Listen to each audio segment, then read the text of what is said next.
Hi, I'm Josh from the band Waves Crashing, and this is the Fender Limited Edition Johnny Marr Jaguar Special. Being a big fan of Johnny Marr, I was so excited to get my hands on this model, thanks to my friends at Capital City Guitars here in Olympia, Washington. Check them out at capitalcityguitars.net. Johnny's been seen using this guitar on tour since last year, and it's been highly anticipated to come out in this black finish you see here. It's also been seen in Burgundy Mist Metallic, so maybe we'll see that down the road, which would be really cool. Now let's dive in. Right off the bat, you're going to see the major difference in this guitar is the 3 lipstick pickups. Pretty unique for a Jaguar. I don't think it's ever been done. There might have been some custom shops, some weird variants over the years, but nothing to this degree, to my knowledge. And while, besides the pickups and a couple extra switches, it's pretty similar to the standard signature model that you're seeing here to my left. The main difference is you now have an extra switch up here to control the middle pickup. Left is always on, doesn't matter which combination you're using here. The middle is off, and then to the right is only the middle pickup. No matter what switches you got going on the rest of the guitar, this one overrides it and keeps the middle pickup only on, which is nice because you kind of get that mid-rangey but still has clarity style like a Strat does in the middle position. You have your typical bright switches here for global use and for the series position. Down here on the 4-blade switch, it's the same as the previous model. Your bridge, your middle position in parallel, your neck pickup, and then your middle position in series, which is my favorite spot. Why? It's just a little more bold, like a humbucker essentially. You're taking these 2 pickups, the neck and the bridge, and they're wired in series like a humbucker typically is. However, it's not a massively overly wound high output humbucker. You still have that clarity and characteristic you would of a single coil, and I like it, and I use it on the standard model as well. The other things here are, you got your standard Johnny Marr vibrato, which is excellent and one of the best things Fender ever made. The typical Marr bridge with the kind of stay trem characteristics.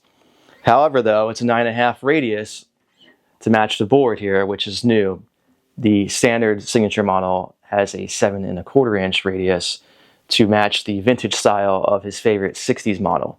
Fender throwing the 9.5 on here is a little odd and unexpected because you would think it would be the same neck that Johnny is a big fan of. So I'm not sure whether this was a Fender call, or maybe Johnny just wanted something different on this model this time around, or maybe he's had a change of heart over the years.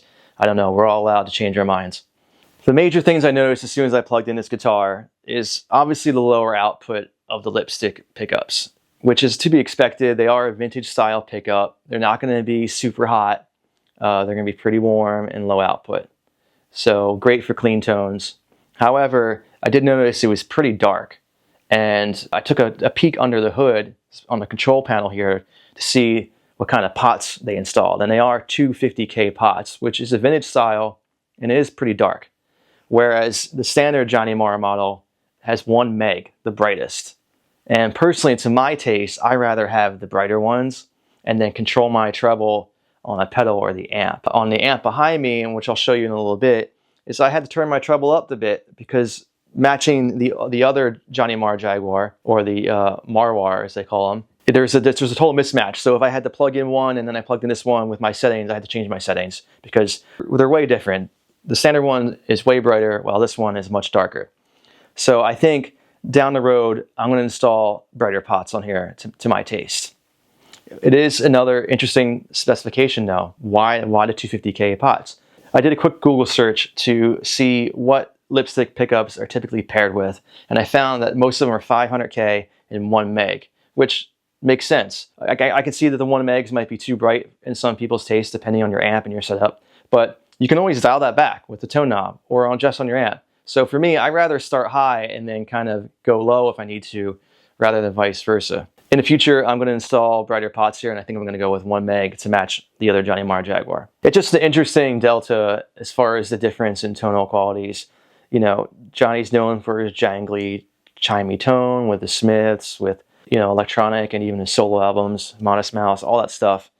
So maybe he just wanted something that was different, a little darker, a little warmer for different songs. Maybe we'll find out once it's released and it's out into the wild for a while. Maybe we'll get some feedback and see some of the thoughts behind this design, because it is intriguing and it is a little different. Let's dive into some of the tones. We're going to go over some of the pickup switching and see how they sound here. I'm running through a Strymon Deco preamp, which I like it because it just warms it up a little bit, and then into this JC40 here with the Shure Beta mic into a universal audio interface. Okay, let's dive in. Right now I have the middle pickup on only, and this is indicated by moving this switch all the way to the right. So no matter what configuration you have going on, when this is engaged to the right, only the middle pickup is soloed. Let's hear what it sounds like.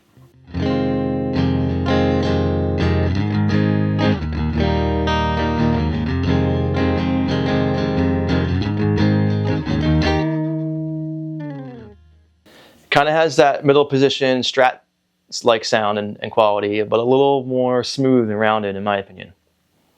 Now if we move it to the middle, now it's on no matter what configuration you have, and it's blended. So in this case, you have the bridge pickup on and the middle. We go to the middle, and it's the neck and bridge in parallel with the added middle pickup.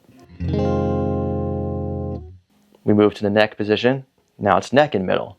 And now we move to the bridge and neck in series with the middle pickup.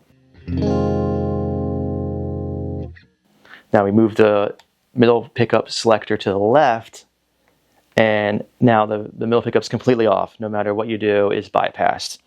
And now we're still in the series position for the neck and the bridge, which is my favorite. I just love that little boost of output while still sounding chimey and shimmery, but it's just bold and it sounds good clean and with fuzz. You have your bright switches for global and just for the series position. So say if I wanted to have the bright on just for the series, it's like a low cut. You get this really thin sound, but I can leave the global off. So if I switch to the parallel section for the bridge and the neck, I still have that low end. You got your volume and tone. That's pretty much it. So if you just think of it, it's the same electronics as the typical Johnny Marr Jaguar, with just the added pickup and the added switch for independent control. Let's hear the middle pickup with some fuzz. I'm going to try a Fuzz War by Death by Audio.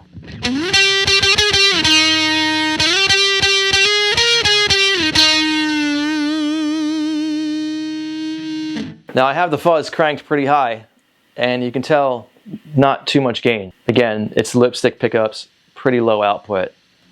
So let me crank it.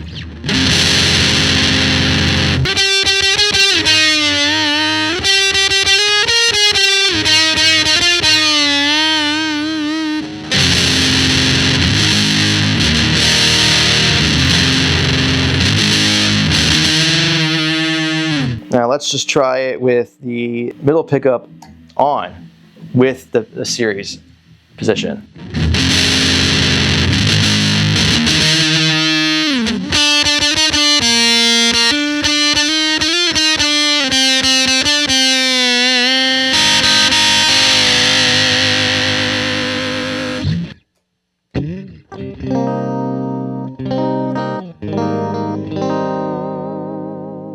That middle pickup blended with some of the other pickups, whether it's the bridge or the neck or in combination together, you can feel that mid-range, that darkness that kind of seeps in. Because if we turn it off, we're back to the series position. Let's look at that low end, but it's brighter now. It's a little more clear. So you get a lot of tonal qualities here, a lot of different options. You could really just take this guitar in the studio and record several tracks with different tones, and not needing to pick up another guitar, you could do several rhythm tracks with more mid-range, more low end. You could cut some of the low end and do some bright leads. You could do some jangly stuff. You could really do some interesting picking. You know, especially the guitar comes alive a lot with a lot of reverb and chorus. So we can try some of that too. This is with a doubler and reverb in the middle only pickup.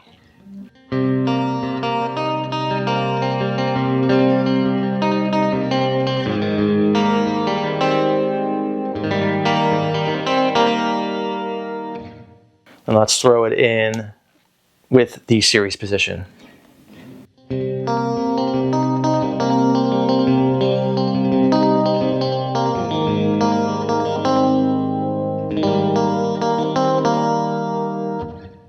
now let's turn it off.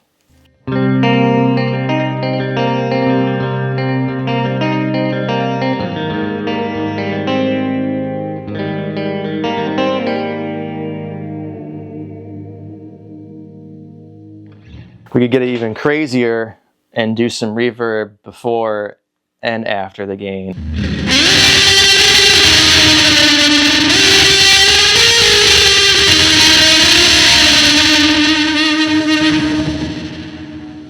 Let's try the middle on and then the series or parallel position.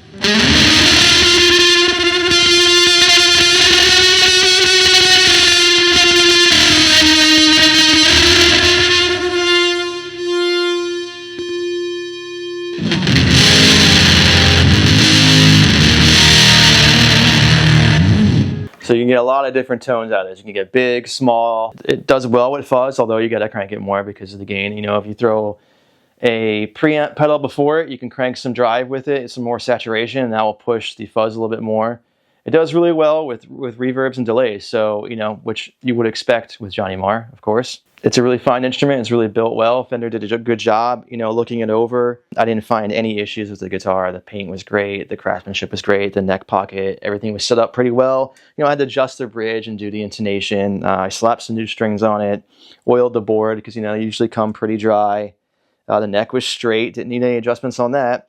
I took a peek under the hood and I saw how it was wired. One bummer thing is that the adjustment screws for the pickups are under the guard, so you have to take the guard off if you want to change the height. It's pretty lightweight. It's not heavy. I wouldn't say it's super light, but it's not a heavy guitar where you're going to feel it slinged over your shoulder and you know, have fatigue if you're playing a show or in a session. You know, as a gigging musician, this is a super cool guitar. I'm happy to have it. It's super limited, so it's kind of special in that way. But I much prefer the standard Johnny Marr Jaguar for my taste.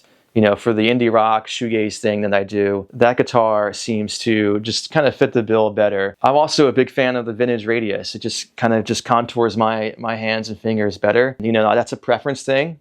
So the people that are really gravitated towards the 9.5 modern radius, then you're going to be really happy with this one. It's also a great guitar because it doesn't need any upgrades. The bridge and the vibrato are awesome, you know, so it's not like where if you were to go get a vintage spec Jaguar, you know, an American vintage reissue, even those vibratos are not the best, and the bridges certainly are not. So a lot of people are forced to go buy a Statram or a Mastery bridge to get that stability. You know, if you're on the road, you kind of need that. We can't rely on a vintage bridge and strings popping out of saddles and stuff like that. You know, kudos to Johnny Marr and Fender for doing that, you know, including on the original signature model. Out of the box, set it up, it's ready to go. It does not need any upgrades. Pickups are great, the hardware is great, the wiring, the craftsmanship, everything. I will add that if you're in the market and you're interested in one of these models, I would probably lean towards the standard one because you can find them used between $1,500 and $2,000. Still a lot of money, but you're getting a super high quality Jaguar. Like I said, it doesn't need any upgrades, updates. It's ready to go. This guy is a bit more pricey as it retails for $3,000 USD. That is a hefty chunk of change. You know, I have no idea what these are going to be on the used market, how many they're going to make. It sounds like they're only going to make 500, but don't quote me on that. If they sell well, maybe they extend it. Maybe they make another new color next year. But if you're a big fan of lipstick pickups and you like that more vintage feel, then, you know, then go after one of these. But I feel for the price tag, and if you are looking just for the best solid Jaguar, I feel like the standard model might be more your pathway, because I don't think Fender's made a better offset model in their entire catalog than the Johnny Marr Jaguar, the standard model. It is just well thought out. Everything's great on it. But the fact that you can find some of them for a deal rather than paying full retail, that's great. Well, I hope you enjoyed my first review video. It's not something I normally do. Big fan of these instruments, and I wanted to share my experience. I want to give a shout out to Bryce behind the camera, our drummer, for helping us out. And yeah, see you later. Hope you enjoy the guitar.